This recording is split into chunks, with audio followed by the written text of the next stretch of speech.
History of the American Folk Music Revival Part 9. Major figures from the 1940s. The Almanac Singers. Almanac members Millard Lample, Lee Hayes, Pete Seeger, and Woody Guthrie began playing together informally in 1940. The Almanac Singers were formed in December 1940. They invented a driving, energetic performing style, based on what they felt was the best of American country string band music, black and white.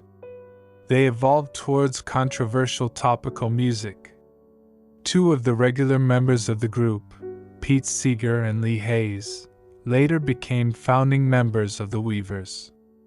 Pete Seeger had met and been influenced by many important folk musicians and singer-songwriters with folk roots such as Woody Guthrie and Lead Belly.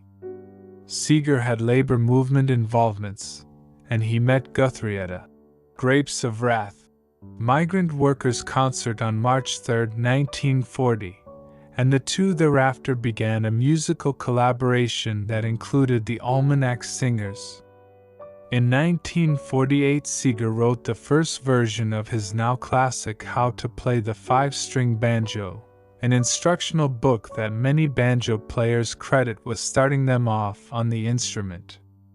The Weavers were formed in 1947 by Seeger, Ronnie Gilbert, Lee Hayes, and Fred Hellerman.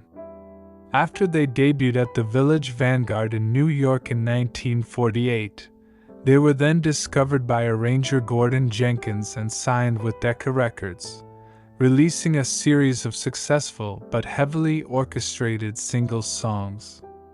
The group's political associations in the era of the Red Scare forced them to break up in 1952. They reformed in 1955 with a series of successful concerts and album recordings on Vanguard Records. A fifth member, Eric Darling, sometimes sat in with the group when Seeger was unavailable and ultimately replaced Seeger in the Weavers when the latter resigned from the quartet in a dispute about its commercialism in general, and its specific agreement to record a cigarette commercial.